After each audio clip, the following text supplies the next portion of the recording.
Here, in the heart of the Middle East, two great rivers begin their long journey, the Tigris and the Euphrates. They are born in the high mountains of modern-day Turkey, their waters cold and clear from melting snow. From these heights they flow south, carving their way through the landscapes of Syria and Iraq.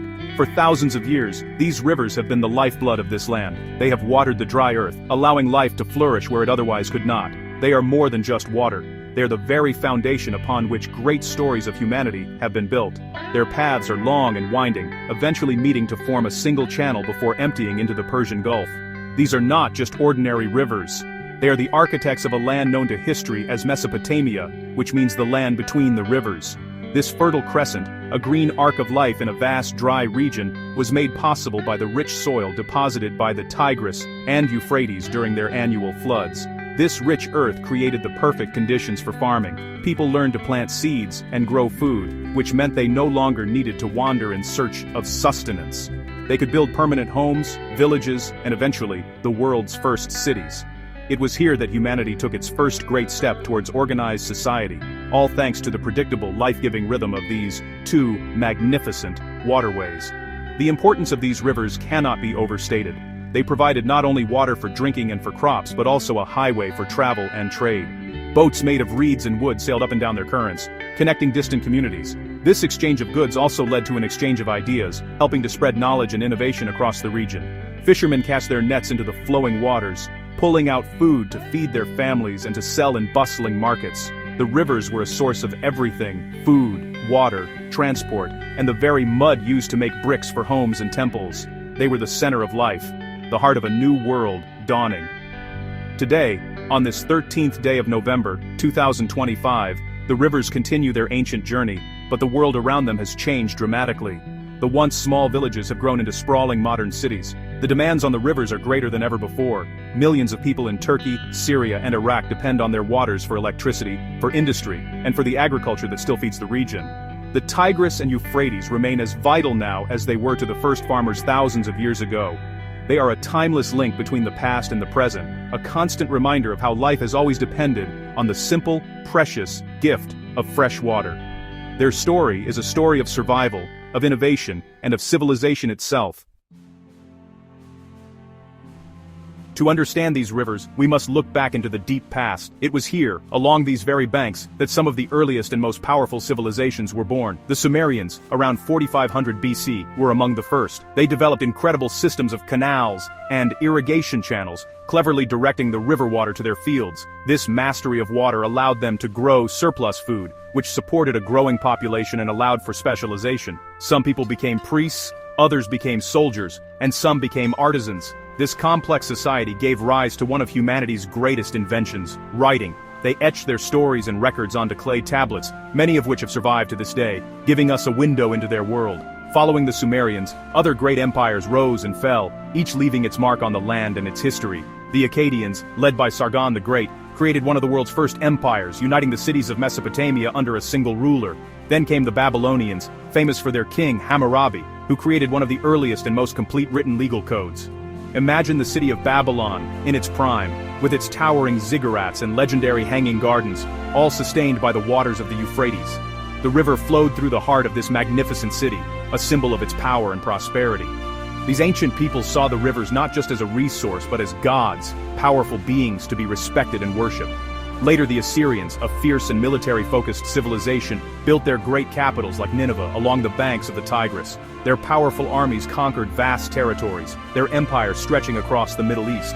They too relied on the river for their survival and their power. The Persians and later Alexander the Great also recognized the strategic importance of this region, fighting to control the fertile lands and the vital waterways that sustained them. Each civilization built upon the knowledge of the one before it, refining irrigation techniques, expanding trade routes, and creating incredible works of art and architecture. The rivers were silent witnesses to this grand procession of history, their currents carrying the echoes of fallen empires. Even as empires crumbled, the rivers endured. Their significance did not fade with the ancients.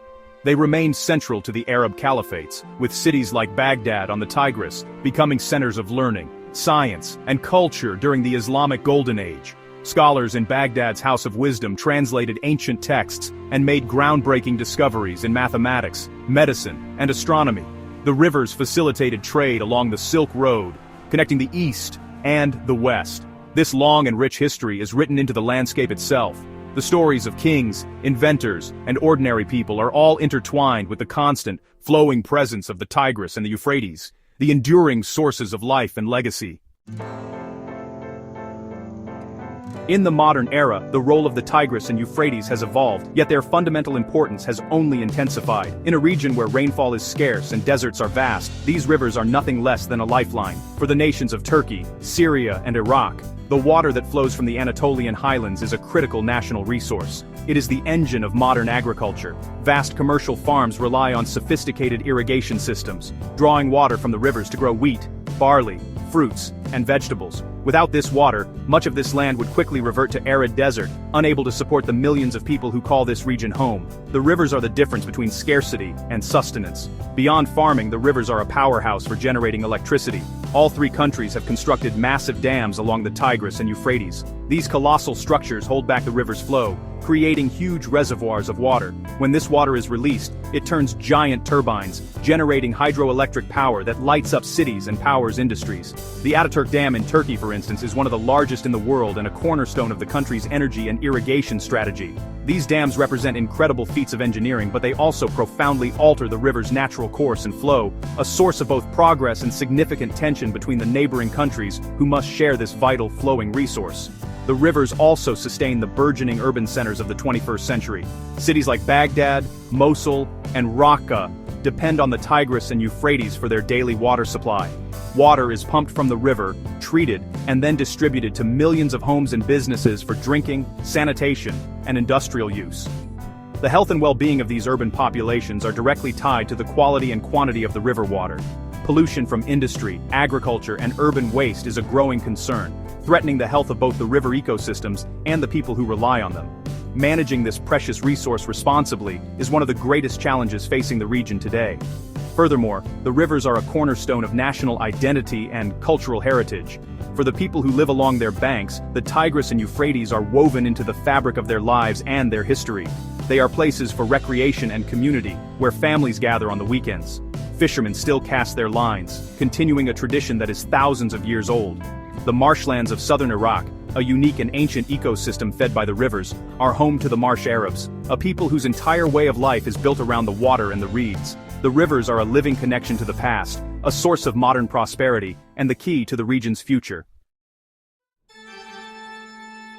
For as long as people have lived beside the Tigris and Euphrates, they have told stories about them, and many of these stories glitter with the promise of gold. Ancient myths and legends speak of treasures hidden within the river's depths, washed down from mysterious mountains or buried by long-forgotten kings. The Epic of Gilgamesh, one of the oldest surviving works of literature, originates from this land.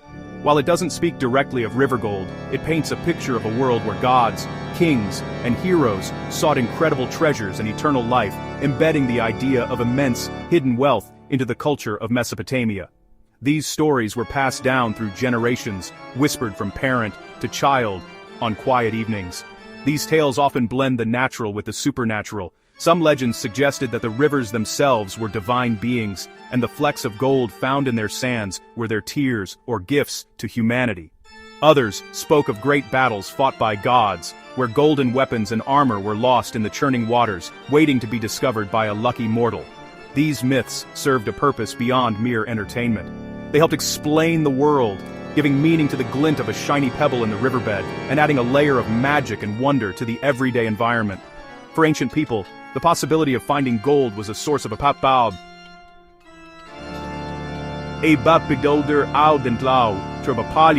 that the river could bestow incredible fortune. The rivers were also the highways for real, immense wealth. The gold that adorned the palaces of Babylonian kings and the temples of Sumerian priests had to come from somewhere.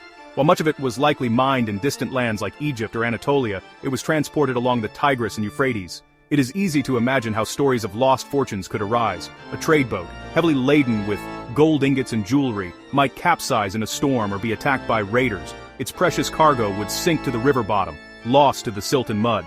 Such events, whether real or exaggerated, would fuel the belief that the riverbeds were lined with the lost treasures of a bygone age, a king's ransom just waiting to be found. These myths have a powerful and lasting legacy.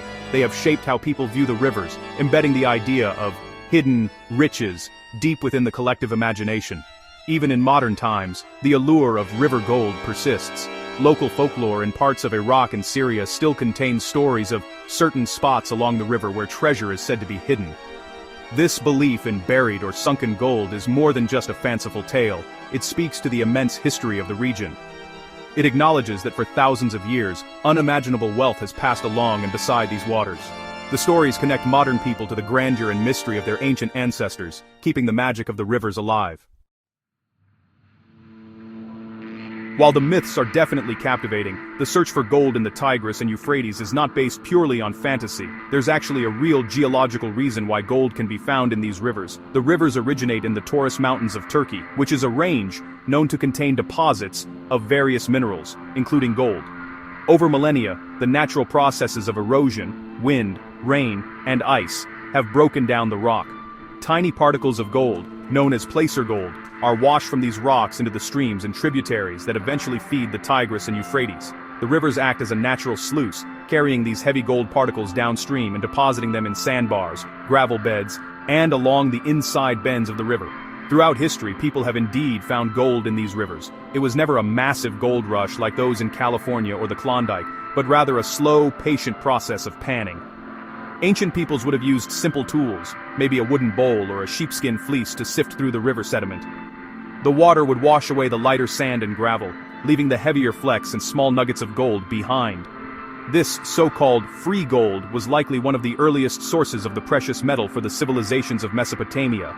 It would have been painstakingly collected, melted down, and crafted into the stunning jewelry, death masks, and religious artifacts that we now see in museums around the world. Even today, small-scale gold panning continues in some areas along the rivers, though it's more of a local tradition or a hobby than a major industry. People who know the river well really understand where the gold is most likely to settle. They look for places where the river's current slows down, allowing the heavy gold to drop out of the water. Finding gold is not easy. It requires immense patience and a deep knowledge of the river's behavior. The amount found is usually very small, just tiny flakes and dust-like particles. Yet the fact that gold can still be found, even in such small quantities, keeps the ancient hope alive. It kind of validates the old stories and confirms that the mountains are still sharing their mineral wealth with the lands below. The scientific and archaeological evidence supports these discoveries. Geologists have mapped the mineral deposits in the mountains, confirming the source of the placer gold. Archaeologists have excavated ancient workshops where goldsmiths would have worked the metal collected from the rivers and from trade. The artifacts themselves, when analyzed, can sometimes reveal the chemical signature of their origin. It is this tangible connection, the real, physical gold pulled from the river, that bridges the gap between myth and reality. The shimmer of gold in a pan is a direct link to the geology of the mountains and the long history of human endeavor along these two legendary rivers. Beyond the whispers of the past and the small discoveries of the present, there is another, more dramatic belief about gold in the Euphrates River. This belief comes not from geology or ancient myth, but from Islamic prophecy. A specific hadith, a saying attributed to the Prophet Muhammad, speaks of a future time when the Euphrates River will dry up, revealing a mountain of gold beneath it. The prophecy warns that people will fight over this gold, and that out of every 100 who fight, 99 will perish. It is a powerful and somber prediction, one that has captivated and concerned people in the region for centuries. This idea has become deeply ingrained in the cultural and religious consciousness of many. This prophecy has gained renewed attention in recent decades for a startling reason. The Euphrates River is actually receding. A combination of factors, including climate change leading to reduced rainfall and snowfall in the mountains, and the construction of numerous dams upstream in Turkey and Syria, has significantly reduced the amount of water flowing into Iraq. Water levels have dropped dramatically, and in some places, the riverbed has become exposed for the first time in living memory. For those who believe in the prophecy, this visible shrinking of the river is a stunning and ominous sign. They see the words spoken 14 centuries ago coming to pass before their very eyes. The interpretation of the mountain of gold varies. Some take it literally, believing that an actual massive deposit of the precious metal will be uncovered as the water disappears. They imagine a discovery so vast that it would dwarf any gold find in history, leading to global greed and catastrophic conflict. Others interpret the gold metaphorically. They suggest it could represent another valuable resource, such as oil, the black gold that has already been the source of so much wealth and conflict in the Middle East. In this view, the drying of the river could symbolize a great struggle over the region's energy resources. Either way, The prophecy points to a future of immense strife centered on the river. Whether one believes the prophecy as a literal future event or as a symbolic warning, its impact is real. It shapes the way people perceive current events. When news reports show the shrinking Euphrates, it resonates with a deep cultural and religious significance. It adds a layer of eschatological urgency to the already serious problems of water scarcity and political tension. The story of the Mountain of Gold ensures that the Euphrates is more than just a river. It is a symbol of a future foretold, a focal point for the hopes and fears of millions of people who see its falling water levels as the prelude to a great and terrible event.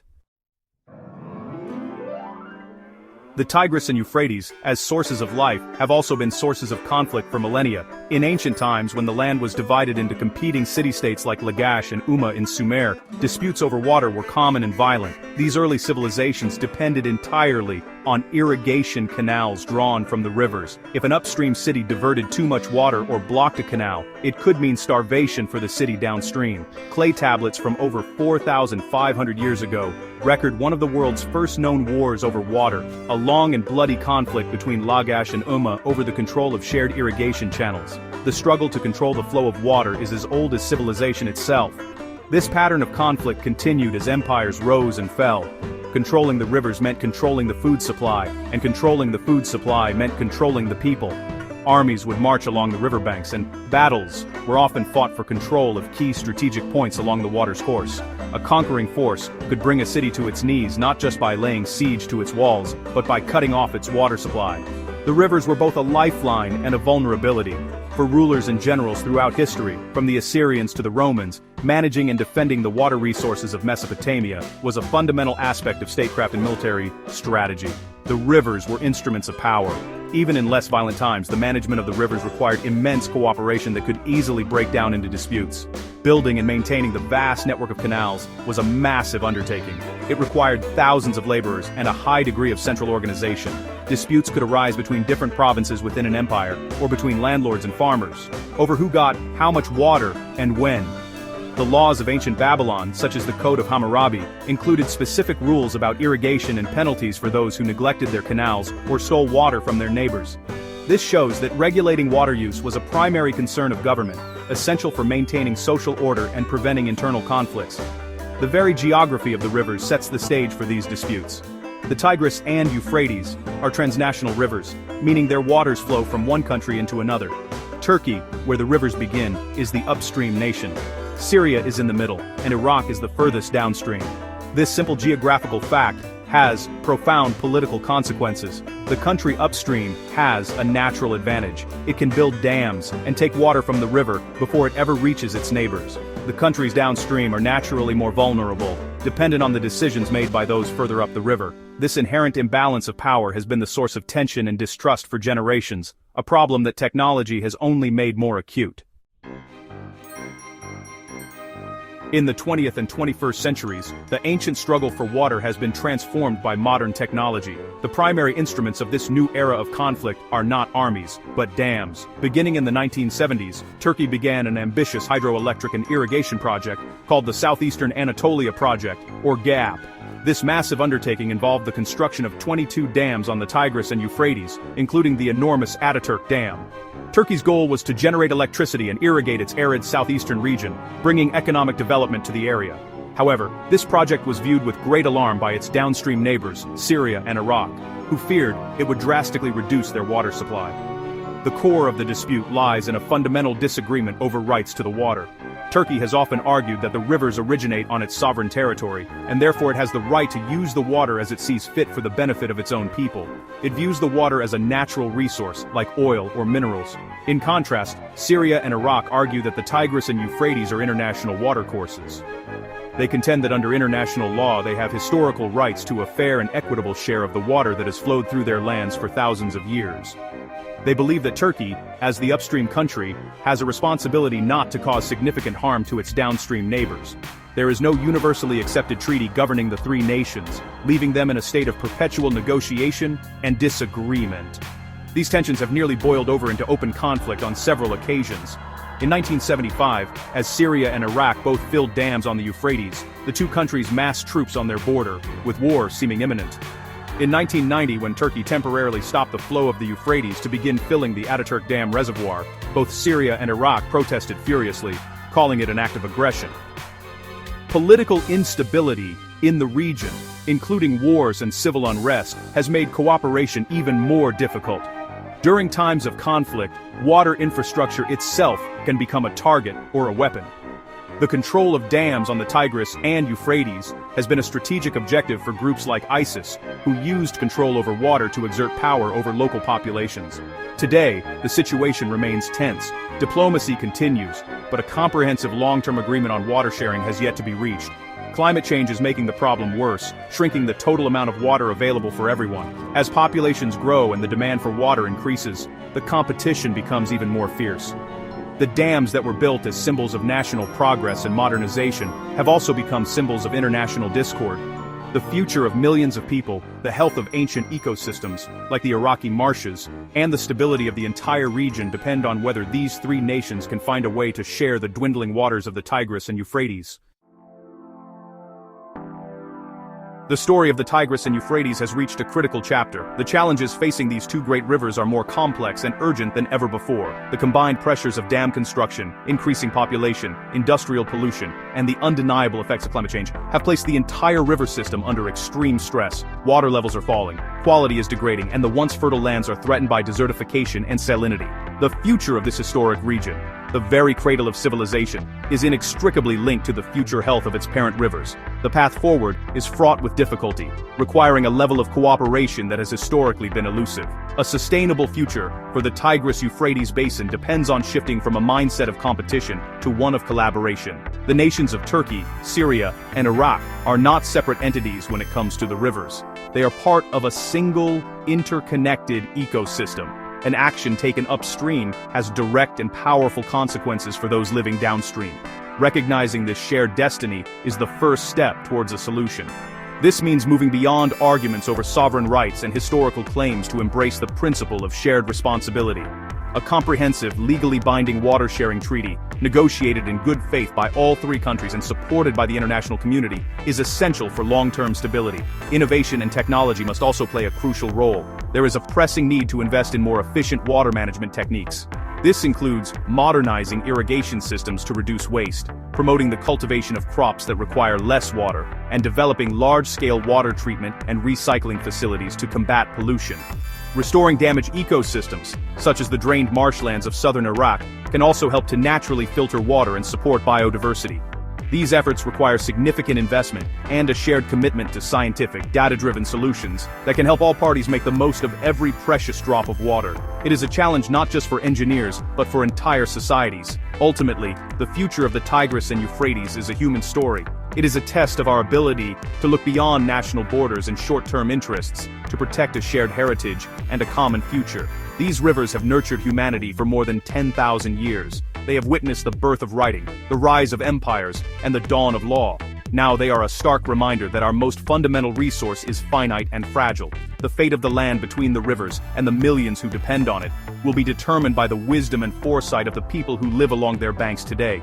Their legacy will be defined by whether they allow the rivers to become a source of conflict or a symbol of peace and shared survival.